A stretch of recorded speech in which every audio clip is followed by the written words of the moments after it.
प्रश्न 24। संक्षिप्त में उत्तर दीजिए। हबीब तनवीर का जीवन परिचय।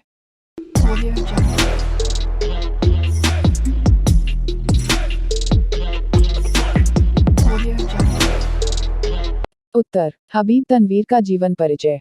हबीब तनवीर का जन्म 1 सितंबर सन 1923 को रायपुर तब मध्य प्रदेश में था, अब छत्तीसगढ़ की राजधानी में हुआ था, जब एक निधन 3 जून 2009 को भोपाल में हुआ।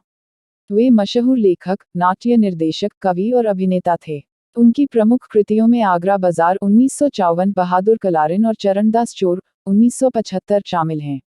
उन्होंने 1975 में दिल्ली में नया थिएटर कंपनी स्थापित की थी। उनके बचपन का नाम हबीब अहमद खान था। उन्हें बचपन से ही कविता लिखने का शौक था। पहले तनीव के छद्म नाम से लिखना शुरू किया और बाद में उन्हें इसी नाम से पुकारा जाने लगा। हबीब तनवीर एक नाटककार हैं। नाटक को काव्य कला की सर्वश्रेष्ठ विधा माना गया है। इसी विधा को नए संदर्भों में विकसित करने में हबीब तनवीर का महती योगदान है। आपने नाटक को एक नई दिशा दी है। आप नाट्य रंगकर्मी के रूप में विख्यात हैं। आपके नाटक वर्तमान में ही रंगमंच पर खेले जाते हैं। अच्छा, हमको सिखा रिया है। प्रश्न 25। टिप्पणी लिखिए। नाटक एक जीवन अनुभव। हबीब तनवीर के कथन को स्पष्ट कीजिए। तो चलिए शुरू करते हैं। उत्तर। नाटक जीवन की प्रभावपूर्ण अनुकृति है, चाहे वह जीवन का वर्तमान रूप हो अथवा अतीत के स्वर्णिम पृष्ठों से लिया गया हो। नाटककार की सफलता इसी बात में है कि वह दर्शकों और श्रोताओं के सम्मुख तत्कालीन जीवन का सजीव चित्र प्रस्तुत कर सके। श्रोता या दर्शक कुछ समय तक यह समझने लगते हैं कि वे किसी व्यक्ति के जीवन की सच्ची घटना देख रहे हैं। जिस प्रासाद या कक्ष में घटना घटित हो रही है, उसकी एक दीवार हटा दी गई है और हम व्यक्ति, घटना और परिस्थिति को प्रत्यक्ष देख रहे हैं। नाटक एक जीवंत अनुभव है जो अपनी जीवंतता रंगमंच पर ही प्राप्त करता है। श्रेष्ठ नाटक कविता के समान ही व्यंजना शक्ति को बिंबयता का, सघनता और तीव्रता का, संगीत और लय का, शब्द और अभिव्यक्ति की अनिवार्यता का उपयोग करता है। जिस तरह कविता में बिंबों, प्रतीकों और ध्वनि संयोजन का महत्व है, उसी तरह नाटक में भी है। हमारे मतलब आपको मत सिखा। चल। प्रश्न 27। टिप्पणी लिखिए। हबीब तनवीर और छत्तीसगढ़ रंगमंच।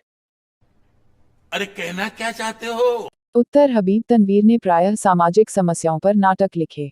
उन्होंने राष्ट्रीय भावना के प्रचार प्रसार का भी महत्वपूर्ण प्रयास किया। वे युगीन आवश्यकताओं से पूरी तरह जुड़े हुए थे। उन्होंने जनता के लिए साहित्य लिखा, इसलिए यह स्वाभाविक था कि उनकी रचनाओं में राष्ट्रीय, सामाजिक और लोक चेतना हो। अनेक नाटकों में आपने युवकों को देश रक्षा का दायित्व निभाने की प्रेरणा दी है। वे यथास्थान छत्तीसगढ़ी का प्रयोग करते थे। चुटीली व प्रवाहमयी भाषा होती है जो पात्रानुसार होती है।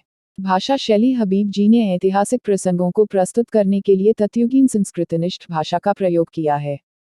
उनकी शब्द योजना कोमल, पात्रानुकूल तथा गतिशील है। संवाद सहज, स्वाभाविक एवं चुस्त है। बीच बीच में काव्य के अंश आए हैं जिससे कवि सुलभ वातावरण का निर्माण हो सका है। बात तो सही है। हबीब तनवीर एक नाटककार थे। नाटक को काव्य कला की सर्वश्रेष्ठ विधा माना गया है। इसी विधा को नए संदर्भों में विकसित करने में हबीब तनवीर का अपूर्व योगदान है। आपने नाटक को एक नई दिशा दी है। आप नाट्य रंगकर्मी के रूप में विख्यात थे। छत्तीसगढ़ी में हबीब तनवीर का चरणदास चोर एक प्रख्यातिलब्ध नाटक है। सन 1982 में फ्रांस के अंतर्राष्ट्रीय नाट्य समारोह में चरणदास चोर को सर्वश्रेष्ठ नाट्य प्रस्तुति का पुरस्कार प्राप्त हुआ था। इस नाटक से पहली बार भारतीय रंगकर्म की विशिष्टता की संसार में पहचान हुई, विशेषकर छत्तीसगढ़ी लोकनाट्य को विश्व में पहचान मिली। छत्तीसगढ़ के लोक कलाकार उनके नाटकों के प्राण रहे हैं। तनवीर की इस प्रस्तुति ने ही उन्हें श्रेष्ठ निदेशक के रूप में स्थापित कर दिया। हबीब तनवीर ने हिंदी रंगमंच को 1 दर्जन से अधिक सफल नाटक दिए हैं। चरणदास चोर और बहादुर कलारिन उनके सर्वाधिक सफल नाटक हैं। उनके सफलतम नाटकों में आगरा बाजार, मिट्टी की गाड़ी, शाजापुर की सांताबाई, जिन लाहौर नहीं देखा, सड़क लाला शोहरत राय और मुद्रा राक्षस, चरणदास चोर, गांव का नाम ससुराल, मोर नाम दामाद का नाम लिया जा सकता है। क्या साबित करना चाहता है तू? प्रश्न 28। टिप्पणी लिखिए। एकांकी का विकास। हिंदी एकांकी का इतिहास। उत्तर। एकांकी विधा का प्रारंभ तो भारतेंदु युग से स्वीकार किया जाता है, क्योंकि इस समय राष्ट्रीय, सामाजिक, धार्मिक एवं हास्य व्यंग्ययुक्त अनेक एकांकी या प्रहसन लिखे गए। भारतेंदु जी ने स्वयं भारत दुर्दशा और भारत जननी एकांकी लिखे। अन्य एकांकीकारों ने एकांकी लिखे जिनमें राधाचरण गोस्वामी ने भारत माता और अमर सिंह राठौर, राय कृष्णदास ने, महारानी पद्मिनी और दुखिनी बाला प्रताप नारायण मिश्र ने, कलिकौतुक काशीनाथ खत्री ने, बाल विधवा आदि की रचनाएं की। इनके अतिरिक्त धार्मिक एकांकी भी लिखे, जिनमें पौराणिक आख्यानों को अपनाया गया। सामाजिक एकांकियों में यह अत्यधिक लोकप्रिय हुए। तो क्या नाचो मैं? प्रसाद युग में एकांकी की विधा अत्यधिक गतिमयता के साथ पुष्पित हुई और बलवती भी हुई। सामाजिक एकांकियों का अधिकांशतः सृजन और प्रचार हुआ। प्रसाद जी की एक घूंट की रचना सन 1929 में, डॉक्टर राजकुमार वर्मा ने भी बादल की मृत्यु की रचना सन 1929 में, यद्यपि इसका प्रकाशन सन 1930 में हुआ। प्रसाद के अलावा सूर्यकिरण पारेख, सुदर्शन, जैनेन्द्र कुमार, चंद्रगुप्त विद्यालंकार, गोविंद बल्लभ पंत, डॉक्टर राजकुमार वर्मा, भुवनेश्वर प्रसाद आदि अनेक एकांकीकारों ने एकांकियों को लिखी। प्रसादोत्तर एकांकियों में उन तथ्यों के समावेश हुए जो एकांकी को पूर्ण स्वस्थता प्रदान करने के लिए नितांत आवश्यक और अपेक्षित थे। उदाहरणार्थ, एकांकी संविधान की वैज्ञानिकता, संवेदन की सूक्ष्मता, कथा तत्व में नाटकीय संधियां, घटनाओं के नाटक के संघर्ष में बदल जाना, पात्रों का मनोवैज्ञानिक विश्लेषण और आरोह अवरोह के साथ उनका चरित्र चित्रण, संवाद में वाद वैदग्ध्य और स्वाभाविक परिमार्जन और संपूर्ण रचना विधान में कसाव। इस कला के विकास के लिए इस समय यही नहीं, अभी और सुनिए। हिंदी के नाटककारों में एक स्वस्थ प्रतियोगिता की भावना भी अपने आप उत्पन्न हुई तथा इस काल के एकांकियों की सुंदर समीक्षाएं भी हुई। इस काल में पौराणिक, सांस्कृतिक, ऐतिहासिक और सामाजिक एकांकियों की यथार्थपूर्ण काल्पनिक घटनाएं हुई।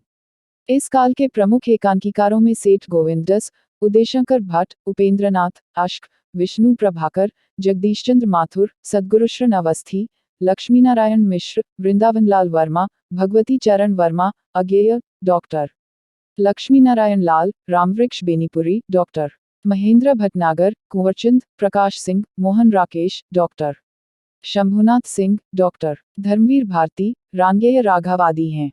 दूरदर्शन के लिए भी अनेक एकांकीकारों ने एकांकियों की रचनाएं की हैं, जिनका परिमार्जित एवं सुसंगठित स्वरूप प्राप्त होने लगा है। वस्तुतः दूरदर्शन हेतु एकांकी लेखन एक स्वतंत्र विधा बनती जा रही है। इस विधा के रचनाकारों में नई नई प्रतिभाएं समाने आ रही है। आशा है कि ये कालांतर में अपना ऐतिहासिक महत्व कायम कर लेंगी। अच्छा है, बहुत अच्छा आइडिया। प्रश्न 29। टिप्पणी लिखिए, मम्मी ठकुराइन का उद्देश्य। उत्तर, उद्देश्य नामक तत्व से रचना और रचनाकार का मंतव्य सुस्पष्ट हो जाता है। इसके द्वारा रचनाकार न केवल अपना मंतव्य सुस्पष्ट करता है, अपितु वह पाठक और दर्शक वर्ग पर अपनी अमिट छाप भी छोड़ता है। वह इसके द्वारा एक आदर्श और गौरव प्रस्तुत करते हुए समुचित शिक्षा भी देता है। इस दृष्टि से प्रस्तुत एकांकी मम्मी ठकुराइन एक सार्थक, उद्देश्यपूर्ण रचना है। इस एकांकी में हम यह देखते हैं कि मम्मी की बहन के प्रसव, शिशु के जन्म और फिर उसकी अकाल मृत्यु ने एक ही सूत्र से बंधी इन तीनों घटनाओं के ताने बाने से लेखक ने ठकुराइन के चरित्र की चादर बुनी है। वह उसकी अपूर्व क्षमता का परिचायक होने के साथ साथ एक अनुपम आदर्श भी है। प्रश्न 30। टिप्पणी लिखिए, राहुल सांस्कृत्यायन के यात्रा वृतांत की विशेषताओं को स्पष्ट कीजिए। उत्तर, राहुल सांस्कृत्यायन धुमक्कड़ स्वभाव के थे। जब सौंदर्यबोध की दृष्टि से उल्लास भावना से प्रेरित होकर यात्रा करता है, मानव प्रकृति व सौंदर्य का प्रेमी जहां भी जाता है वहां से साहित्य की भांति कुछ न कुछ ग्रहण करता है। उसके द्वारा ग्रहण किए गए प्रेम, सौंदर्य, भाषा, स्मृति आदि को अपने शुद्ध मनोभावों से प्रकट करता है। यह यात्रा मानव आदि अनादि काल से करता आ रहा है, किंतु साहित्य में यह कला नवीन है जो निबंध शैली का एक नया रूप है जिसे यात्रा वृतांत कहते हैं। इस साहित्य विधा के पीछे का उद्देश्य लेखक के रमणीय अनुभवों को हूबहू पाठक तक प्रेषित करना है, जिसके माध्यम से पाठक उस अनुभव को आत्मसात कर सके, उसे अनुभव कर सके। ये चुप है।